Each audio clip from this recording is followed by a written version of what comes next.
what I have thought of doing is not to present you any kind of slides, but rather explain in words and some kind of examples what the process has been. This means where we started from, what the idea was, how the idea went into a piece of Excel sheet, and thereafter how we went on with the invitations and the problems we faced with people responding differently sometimes.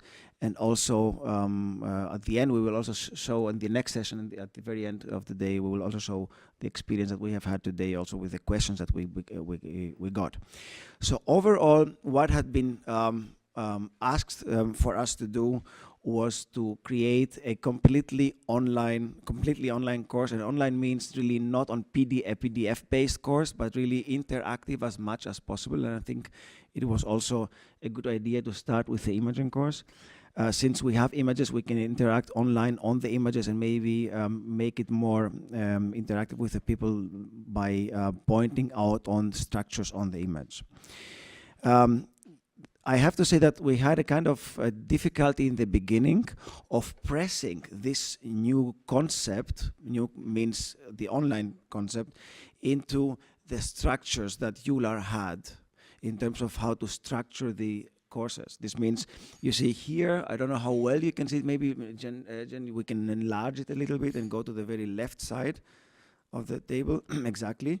So we had to still keep the parts of the courses that have been already there and adapt obviously this online part into this structure. Why do I say that? Because you may know obviously that the courses that had been provided before, they were all on a PDF document that was then read and understood, and thereafter the exams had been given. And now we had again an online part which was much more interactive, since you online you are always more interactive, and still we had to keep that structure. Anyway, I think we did it very well, and you will see the result later on, because we try to be as let's say as informative as possible to each and single author, since everybody has a different perception sometimes when it comes to the explanation of how the structure should be put into an online content. Well, thereafter, the division, let's go to the Excel sheet again, please. The division of the different topics has been done. I have to say that it's not only me working on that, but it's also Lene Terslev who is working with me on that course, and we put this forward together. And I would also encourage you, when you go on to an online kind of course, to really have as many people involved as possible, because it's a lot of work that needs also to be done in a little bit different way as it has been done before on the PDFs. And then, of course, we invited all the authors with different specializations. As you see here, we invited radiologists and rheumatologists to work with us, and then topics were allocated. You see here also in red some kind of notes that we have, which is completely normal. Some things come in earlier or later, but this has been a table that we have shared on Dropbox, and everybody was able to access at any time from the people who are organizing the course, and you know, have the information available online at any time, and contact the authors. So that has been the preparation to that.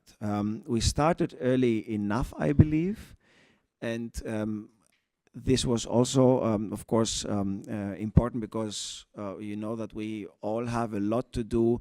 It's summer vacation, it's EULAR meetings, it's ACR meetings, it's deadlines for different abstracts and so on. That's why, since the change from a PDF to the online part may be a little bit more tricky, also technically, I would always recommend to really start as early as possible and really have a very, very clear structure as early as possible in order to avoid delays later on. Then, in fact, we got the content, and the content was allowed to be submitted at any, let's say, kind of format, either Word format with images that would be in there, and the explanation by stars or by arrows, or PowerPoint formats. We encourage, of course, people to send us any kind of image they would have. And we always try to see each and single document, either Lene or myself, to be sure that when we go online, this will be something that is, you know, also for our, let's say, perception makes sense in terms of what we know of how to structure that.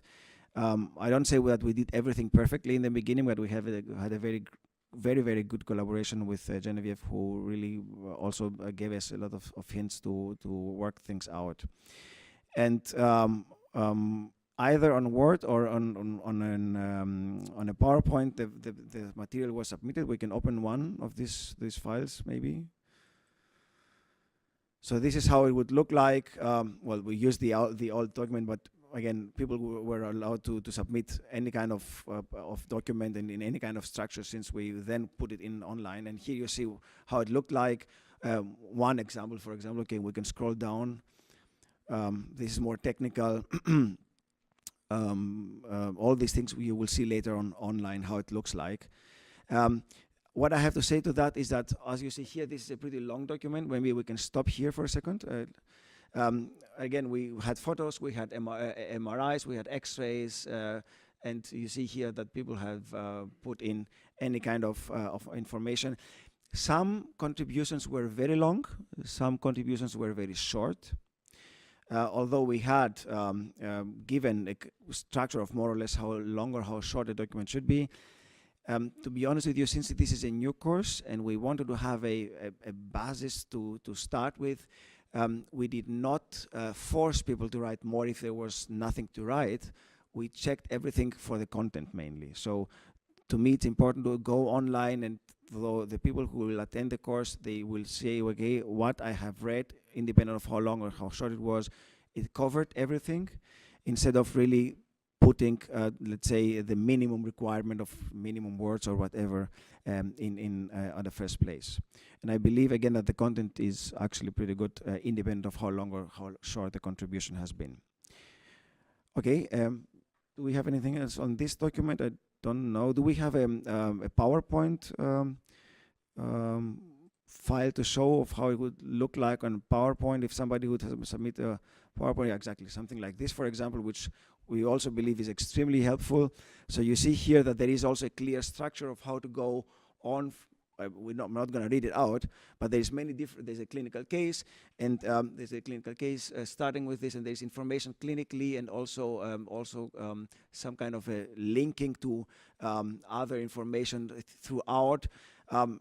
Again, I think it was a good thing to do it like this, because everybody would feel comfortable to work either with PowerPoint or Word, and thereafter the result is more or less the same. So I believe the more freedom we let the people have when they work on these kind of things, the better, the more creative they are. That was one main thing that was always there.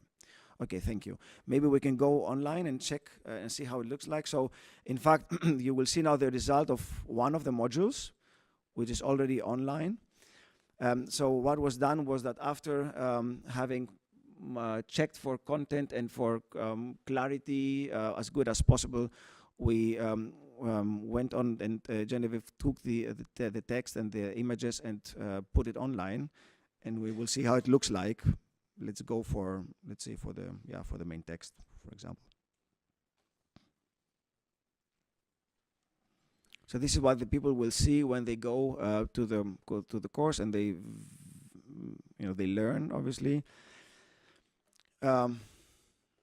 Similar to what you may have known from the PDFs that were distributed earlier, and I don't know how well you can read that from the very back, but that's something that people should see. By the way, what is also important to say on that is that this is visible on any kind of device. That was one of the main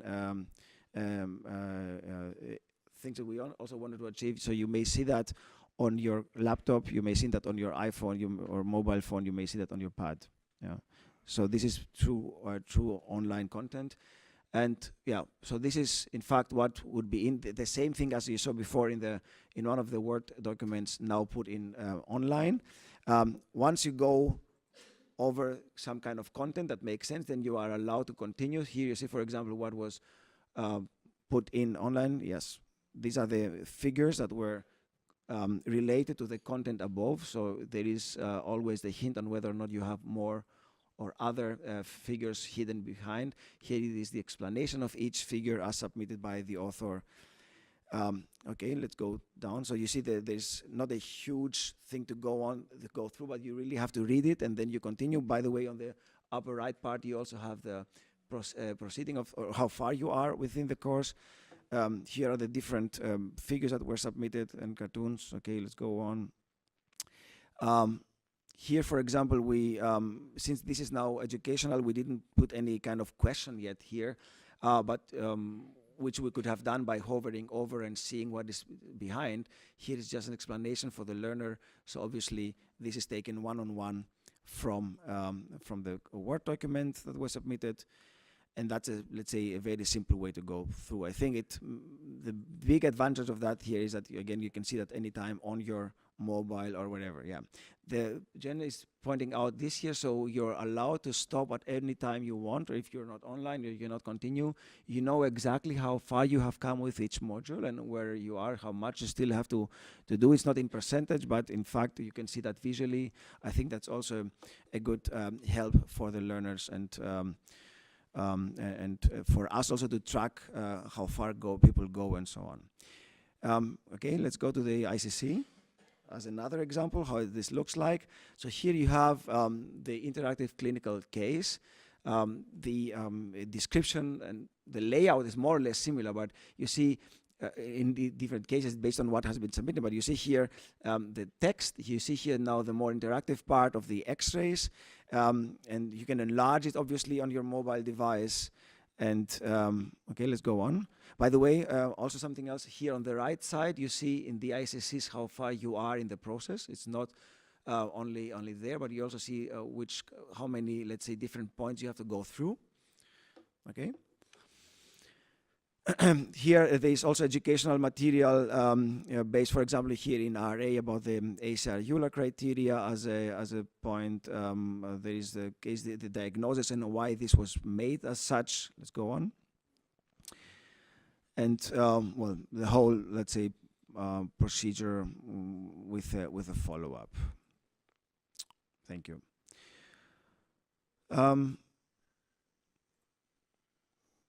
Yeah, let's have a look. Maybe in one more last module. Let's say, okay, self-assessment. Do we have that?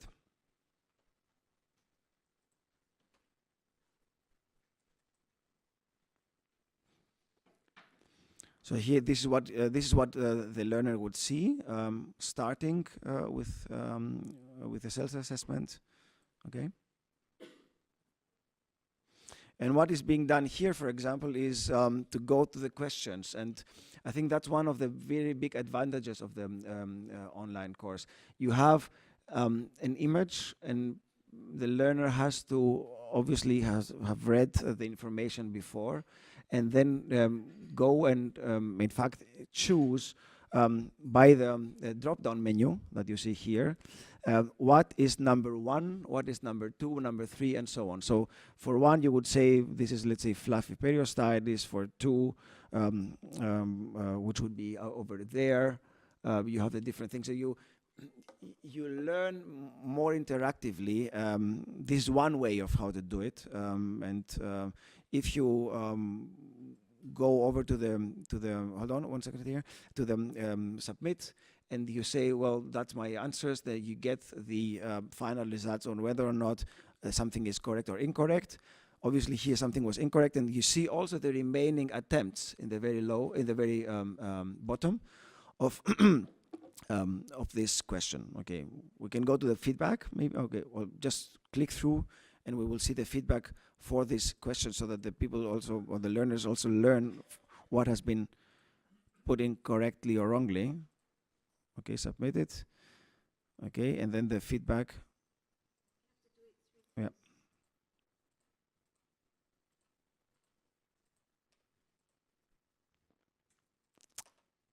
Thank you. Okay, we show the correct answer, right? So here you would see what is 1, 2, 3, and 4 out of these structures that have been mentioned here, and then the feedback here. Okay. Okay. Okay. This is because of the. That's right. That's something we will discuss at the end of the days today, because to our questions we also have, and some received it and some not, the feedback of why something is wrong and something is correct. But we can add that later on. Okay, thank you.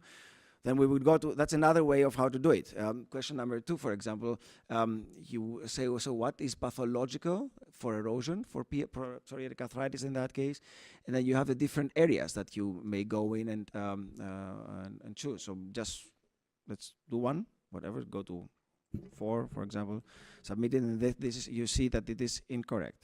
If you would, go to anything else, this would be, let's say, the way of doing it. There's many different ways to play around with this, and I think that's also a big advantage of attracting people performing this kind of courses. Yeah. Okay, let's go on. So we have here different findings. The other one was erosion. Here, this is Achilles tendon ossification, for example.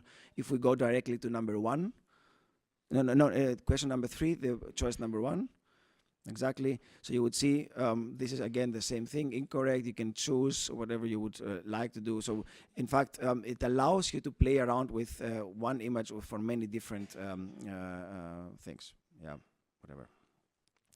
Okay. That would be the end of my, let's say, the things that I would have to say. Are there any questions from your side from what you've seen? I think it's pretty straightforward. We have, of course, a lot of experience with the other courses before, so we do not reinvent the wheel, but we do apply differently. And I think, again, it makes it more attractive. It's more up to date, obviously, to be online and do this kind of things interactively. Playing around with the images is extremely important, especially when you have MRIs. You can all scroll through, for example, or make it a video or whatever you would like. It's all possible. And again, this adaptive system that you can use it everywhere. You don't have to print it out, or you don't only have to have it in your computer. You can do it in your free time, whenever you want. I think that's a very good way to go forward. Yes. Good. This looks very nice. Did you also make use of additional possibilities? So probably you have videos in it? Yes, so something like a podcast in the beginning, or did you choose also other modalities apart from updating the present ones to incorporate in the course? Because okay. that's something quite a lot of people now would like to see. I have to repeat the question also for the video on whether or not we have been using other ways of interaction. This means a video or a podcast or something like that. No, we have not done that yet. We didn't, let's say, let people speak, or we did not interview someone. It has been a thought in the very beginning that we would be indeed recording a voice while things are being explained, but we let it because we had a change in the platform and we wanted to be ready at the date that we had set. But I would say this is not excluded. As things go by, we can certainly put that in, and I think it's a very good idea to really also have something narrative within the image. I think that would be something very good instead of just having text. We can do that. 1 second. Yeah, but there's no podcast on that. Can you, do you have that on, can we show module 7? It's not done yet, but the video is here. Okay, we don't, it's not ready yet for the video. It will be incorporated, but there is no, let's say, clear podcast on that. But I think the way of the podcast, that's why I like this idea right now, is that it makes it more personal. And you get directly into content, you hear and see the person who is explaining that. That's a good idea. Thanks. So there are two ways to input the content: PDF with text or PowerPoint. Is there, have you checked if there is a difference between the quality and the quantity of information in both? Yes, that's a good question. So the question is whether or not people submitting in Word or submitting in PowerPoint have submitted different quality. and different quantity of material. Obviously, yes, if you write it down as a text, you have more, let's say, the freedom to write out things more easily as compared to the PowerPoint, because at least we would believe it's a little bit more narrowed. However, the end result has not been much different. I think at the end, people have chosen the modality Word or PowerPoint based on the task they had to fulfill. For example, for the interactive questions or the ICCs, they had chosen more the PowerPoint thing, and for the basic information, more the Word part has been chosen. What you saw here with a hand, for example, with a PSA hand, was submitted on the other hand as a Word document, and we worked together on putting this into a more interactive part. So this means more work for the people who receive it. But I think at the end result, quality-wise, was very similar. You presented small shots of array and psoriatic arthritis, but array is not only the hand. Right? Or the feet. Yeah. You could go see the cervical spine, Right. or maybe other joints. So have you reviewed all joints and features of each joint, because they are sometimes different? The question again is whether or not, for example, in RA, where you have the involvement of not only peripheral joints, but also you may have the cervical spine involvement or other things, whether or not this was implemented. I have to say that we let it to the choice and discretion of the people who submitted things. In the yes, we have reviewed everything. In the vast majority, every aspect of the disease was covered. For example, also in PSA, the axial involvement, as another example. Some things may not have been as complete as a textbook. However, either we have done it ourselves, Lenny and I, or we have encouraged the persons who submitted to add something. But to be honest with you, we didn't put pressure to the people to send us everything in 110% completeness. Simply because it had to do with what kind of complete material you submit. For example, if obviously RA is not only hand, and we paid attention to that, but if the cervical spine was not complete with, let's say, all the synovitic lesions or the erosions or the bone marrow edema things, we did not put more pressure on that at this time. I still do not believe that we miss information, to be honest with you, because the information that's been sent in for the purpose of this course is, to my opinion, pretty complete. Yeah. Yes, of course, if you have a textbook like this, you may even have even more detailed information, but the topics have been covered. Yes, but it's not a textbook. It's online material, so that means you are free to set up as many figures you want. Absolutely, It's yeah. very important. Absolutely. Maybe push authors to provide. For instance, for the cervical spine, it's X-rays, CT, and MRI. No, for that purpose, like if you have a CT, X-ray, and MRI and you compare it, yes, we've asked it, or we put images ourselves. If the author would say, well, I don't have it right now, or we wanted to do it faster. But there might be, let's say, rare disease parts where not all images are there. I didn't want to make it, let's say, again, as detailed as a textbook, but I wanted to have every aspect of the disease and every aspect of the imaging of each disease covered. That was the main intention at this stage. So again, if you are asking me, are we missing any content? I don't believe so. I think we're covering everything that is sought to be covered. If we still have missed, because neither Lena nor myself nor the writer of the contribution has done that, we will have to find it out and obviously do it in the next update. But I don't think we missed something. Maybe you can make call for cervical spine, sagittal view, or whatever you want, as specific figures. For image, you mean to make a call for images? Yeah, that's a very good idea as well. Yeah, thank you. Okay, thank you. I think that's our time up. You will be available for questions over lunchtime. Thank you so much, Xenophon.